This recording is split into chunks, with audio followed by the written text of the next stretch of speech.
Hey guys, this is FPL Tips and welcome back to another FPL video. In this video, we'll be looking at a game week review in terms of which we will look at the stats, everything that was important in the game, discuss key points and takeaways from the game, and we'll give you an overall view in case you missed out certain game. And in general, if you want to catch up with your FPL content and you want to go ahead and plan certain stuff, especially with a blank game week coming up and a very important double game week 29 coming up as well. So we'll straight dive into the video, not waste a lot of time. The first game we had was Liverpool versus Bournemouth. You can look at the XG, Liverpool were better, but that's only because of the Salah penalty. In terms of game, Liverpool did not look very good. Liverpool were scattered. They had very few chances, good chances in terms of play. Although some certain players were very involved. I think Robertson was very involved and very high up the pitch. Now this is pros and cons. Obviously pros because he's very good at attacking, but teams who are good on the right flank, who can attack well from the right flank, will exploit that weakness. And Robertson is leaving that space. Both the big chances that Bournemouth created were through that flank and through that space, and that could be a problem for Liverpool going ahead. Hackpo, as they say it, is also very good. He's very central. He's playing a lot important role. He's dropping deep as well, but he's connecting a lot and he's inside the box for majority of the chances. Even Salah was playing much more central, so something you can monitor too. But when it comes to the bigger question, should we look at dismantling our teams and getting Salah for a double game week 29? At this point of time, I don't see anything like you should get Salah and you should rip apart your team. Probably sell like a Kane or a Haaland to get Salah. You can sell those two players for someone else, but I don't think they're worth it to get Salah. I don't think there's the upside, especially with Chelsea. If we look into the Chelsea stats as well. Chelsea look decent defensively. They're trying to do better, and I think it's going to be a cagey game. And Salah might not be the best option going ahead and going forward. You can look at the stats and everything. There's Van Dijk with more shots. I think that doesn't stand out. It was just set play, and they were just sweeping corners and crosses. So that is why Van Dijk is there. Although Robertson having an XG XA for 0.45 is a decent number, and he was very good in terms of XG as well. He's at the end of some good chances. I think Robertson is the only player to watch out from the Liverpool team. Next up, we have Chelsea versus Leicester. An interesting game, 3-1. Chilwell has been one of the most popular picks at the moment. He's a discussing point. We discussed this when I made my wildcard draft. I took him in my wildcard draft, and he's sitting on my bench currently with 8 points. But again, he's catching eyes. He's in positions where you want a fullback to be. Chelsea are playing a back three, which also enhances his position, makes him go much more forward, and is very helpful in general. So for people who are looking at a Chelsea defender, I think Chilwell is your guy. It's not James because James is still struggling with some injury.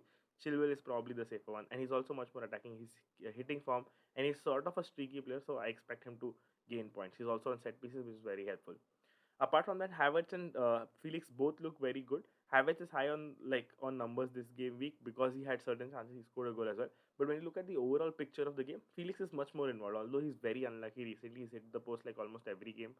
So if you want to look at a Chelsea asset and for in terms of attack, both Havertz and Felix have their ups and downs. I think I prefer Felix because he's much of a nailed starter, and I think he's more involved in the play in terms of assist and goal both. Right.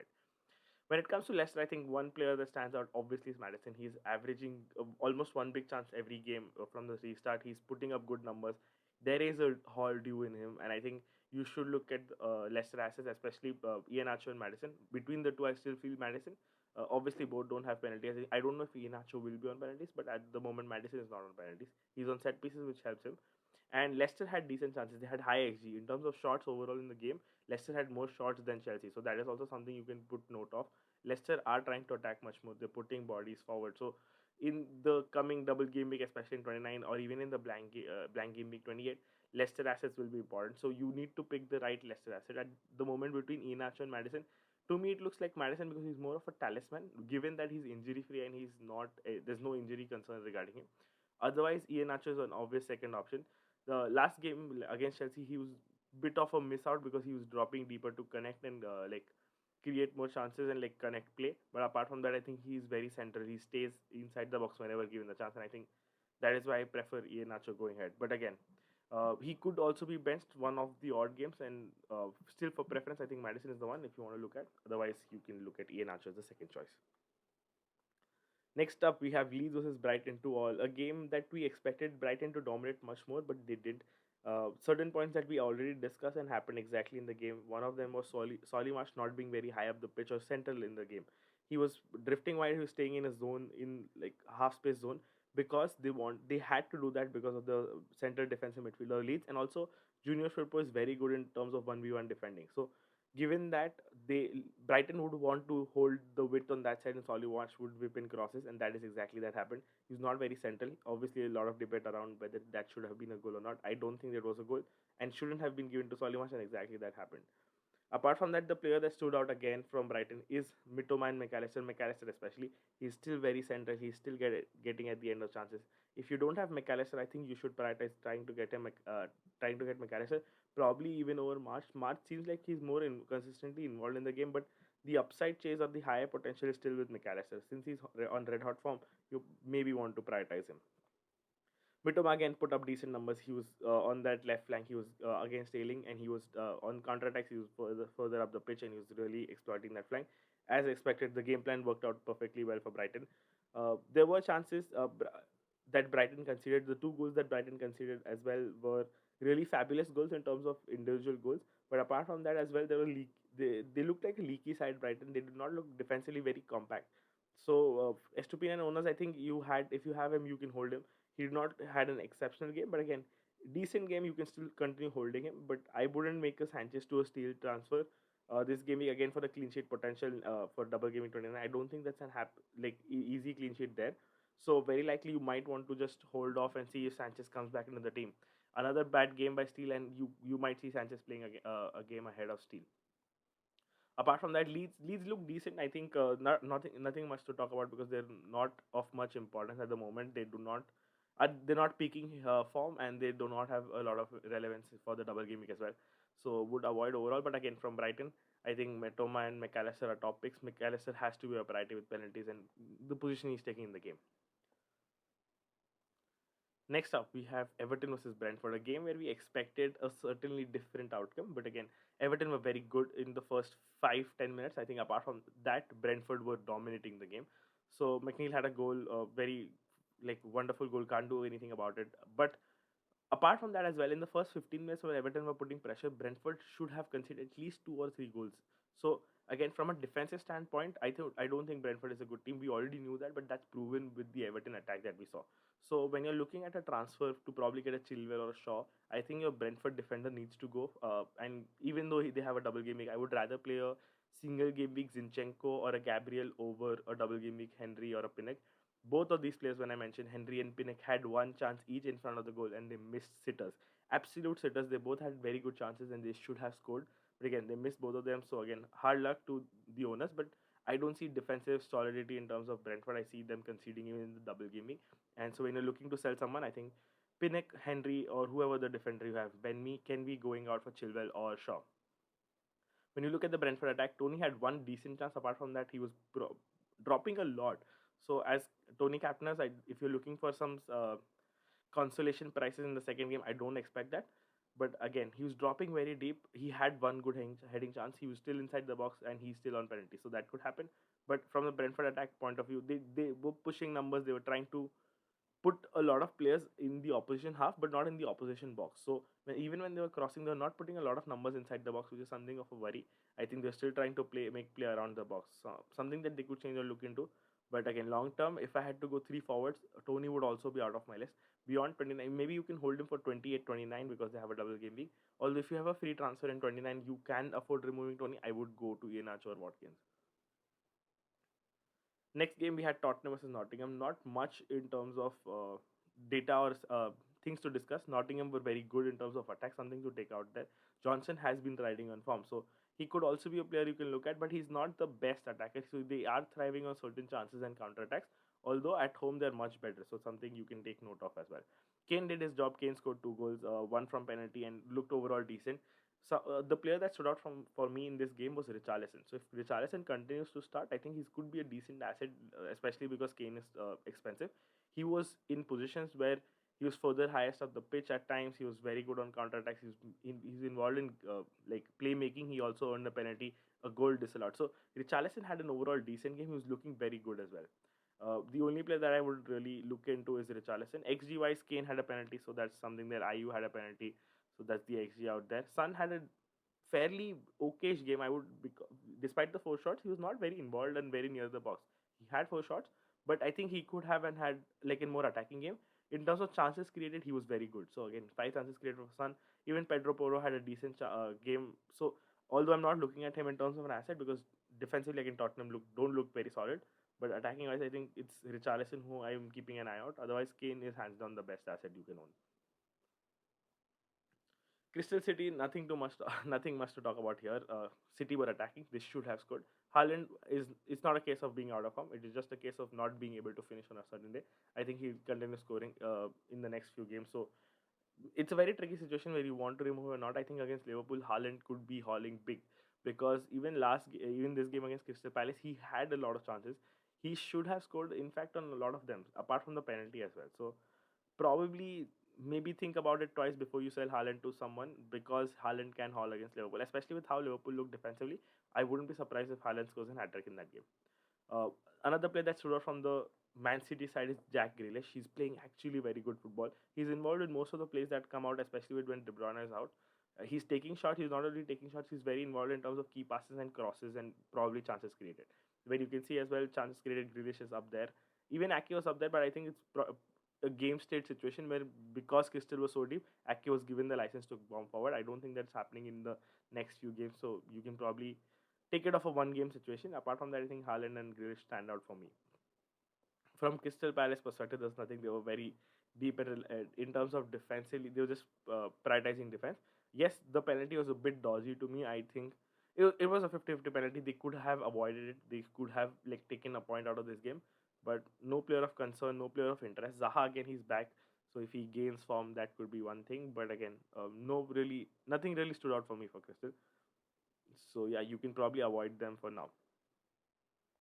Next game, West Ham versus Aston Villa, very interesting game and very important game in terms of FPL perspective. One player that hands down stood out, actually three players stood out from this fixture. When we talk about West Ham, I think Said Benrahma really stood out. He is on penalties apparently. He should continue taking penalties. He had a bomb of a game. He had 10 shots. He had two chances created. He was very like high up the pitch. Although just want to put a bit of a caution here. The numbers in terms of shots might be a bit inflated because certain chances he got about 3 or 4 shots which were lucky shots because the defender completely misjudged the ball, completely missed the ball. I don't think on another day he would get so many shots, but again he was very highly involved. Same with Bowen. I think Bowen was also very involved in terms of the game. He was more involved in terms of linking up the play, but again Said Benrahma looks like the man in form. So if you're looking at a West Ham asset who have a very good double game week 29, I think Said Benrahma could be an option, especially with penalties on there.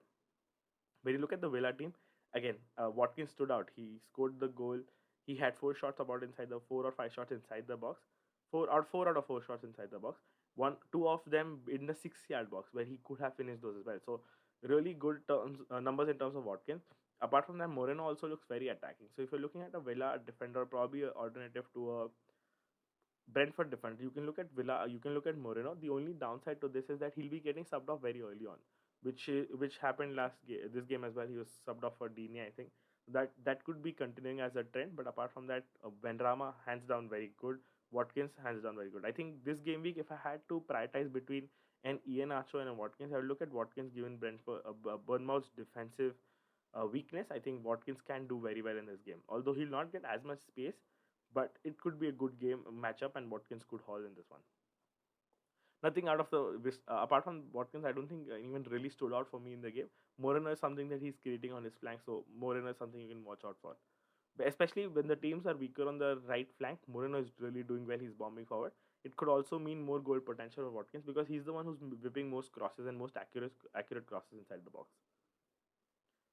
Manchester United, Southampton, a dodgy. Like a lot of United fans are saying that it's a red. It wasn't a red card. In my opinion, it was a clear red card. So there's no discussion about it. Casemiro is out not for 3 but 4 games because it's a second direct red card for him. It could mean a lot. Before the game, even before the red card, probably last game week against in the Europa League, Bruno was dropping deep. Bruno was playing a much more conventional number 8 role, and he was not bombing forward. He was not in the game a lot in terms of attack. This game as well, he was very deep. I think this will continue. I don't think it will change, especially with Casemiro out, and even Eric Ten Hag said he's flaring and doing much better in the number 8 role. He had 2 shots outside the box. I think one of those shots was did hit the post after getting a deflection from the keeper, but nothing much in terms of Bruno. I think Bruno could be a very tricky situation. It's probably even an avoid situation for double gaming 29. Earlier, a lot of us were looking at buying Bruno, but I think now we can avoid him. look at other alternatives, especially from teams like Leicester. From in case of Madison, you can look at Said Benrahma as we discussed from SM. So there are alternatives that are approaching, and I think Bruno could be a avoid situation at this point. Apart from that, when you look at players from the United team, I think Rashford is the only one again that stands out. He's doing good. Shaw again. So it's a very typical United performance. Nothing really to worry about, or nothing really to look into apart from Bruno. From Southampton, I think the player that had the best game so far was Walker Peters. He was very high up the pitch. He had three shots almost hitting. He had two shots hitting the post, three shots like really good chances. He could have and should have scored in my opinion. But again, it could be a one-off game. I have not seen him bomb so forward again. And also Southampton are not defensively a very solid team. So even if you buy a defender with an okayish attacking potential, I don't think there is a clean sheet there, and hence it's an overall avoid for me. I wouldn't really look into a lot in the Walker Peters stats. Next up, Fulham versus Arsenal, a very easy game for Arsenal. As we discussed earlier on the stream, I think I mentioned this as well. Saka was playing slightly more deeper. I think he was very unlucky as well. Certain positions where he was coming central, Odegaard got the chance when on the wide area of the box and he scored, where Saka was more central. So very unlucky game for Saka. I think he on another day he would have scored some of those. But a player that is standing out as well is Trossard and Martinelli. Trossard, for a very creative role, he's playing central, but he's drifting out wide very often, and he's linking up very well with Martinelli and Xhaka both. So that's something. When you have a good link up, it's very hard to drop him. So I think very interesting situation and dynamic building up here, where whether who will play more minutes going ahead, Martinelli or Trossard. We saw that Jesus is back, so he'll be getting minutes eventually. I think Martinelli also had a very good game. He's playing more central when he's scoring. He had four shots, which looked very good. I think it could be. It was not just the team, but he's playing very central. It could be continuation of form. But my problem with Martinelli going ahead is that whether he continues to get those minutes once Jesus is back, because Trossard looks like undroppable at this moment with the performance he's putting out there. So that could be a situation in terms of Martinelli versus Trossard. If I had to sell between Saka and Martinelli, I would still be very interested in selling Martinelli only because Saka is guaranteed and nailed down for 90 minutes and is on penalties. Although you could go otherwise, there's nothing wrong against it, but there is a minutes risk and something we'll need more data, or we'll need more conclusive evidence to see who will play more minutes. Apart from this, Pereira had four shots, although they looked like very long range shots, not very clear cut chances. So nothing in terms of taking out of the game. Uh, a very typical Fulham performance. They should have scored on one occasion, but again, nothing taken away from Arsenal. Decent defensive performance as well. I expect Fulham to go ahead and score, but again, they do not have a decent double. They don't have a double game week at all, I think. So nothing to even worry about or really look into in terms of that. They also blank in 28, so no point worrying about any Fulham player at this point. Last, we have Newcastle versus Wolves. A decent game. I watched this game particularly. Trippier was excellent. Newcastle were excellent. They were the goal that they conceded was a very dodgy goal, very unlucky goal. Hit the defender tried to clear the ball and just landed to Hang and he scored in front of the goal. Although overall Newcastle were very strong and solidified, they looked a much better attack when Almiron was on. So again, Almiron's form could be on the cards because he was looking very sharp. Coming off the bench, he was one of the better players overall in the game as well. So something to watch out for. I think Almiron was very good. Trippier has done a decent performance. Isaac also looking decent. Although I'm not sure if he continue to start. So again, it's a very avoid territory at the moment. But those are the players that were very interesting. I still think Almiron was one of the players to watch out for going ahead because the performance he put out in the last 20 minutes was very good. Trippier being Trippier got an assist out of the game. Could have had a 10 or 12 pointer given if he had the clean sheet. Unfortunately, the clean sheet was taken away. But again, very good in terms of overall performance by him. And about that, yeah, that's it. I think we have covered all of our games for this game week. Let me know if you enjoyed this segment. It's a very, like, I would say, nascent segment, or very unbiased and unfiltered segment where I just tell my opinion of what, in terms of highlights in the games that I watched, what I think is important. So it sets you up very well for the game week coming ahead in your FPL planning. I hope that this was very helpful. In case you like this video, please hit the like button, subscribe to the channel. I hope you like this content. Let us leave a comment down below. Let us know if we should continue doing this. Again, all of this data and graphics was compiled by FPL Lazy. It's a newsletter that is out on Twitter. You should hands down check it. For managers who don't have a lot of time, they compile a 4 to 5 minute read every week, giving out the major content, FPL content, or compiling the major FPL content every week. So someone who's missing out on deadlines or in case does not have a time or is traveling or something, you should go check out FPL Lazy on Twitter and the newsletter as well. On that note, we'll wrap up this video. This is FPL Tips signing off. Cheers.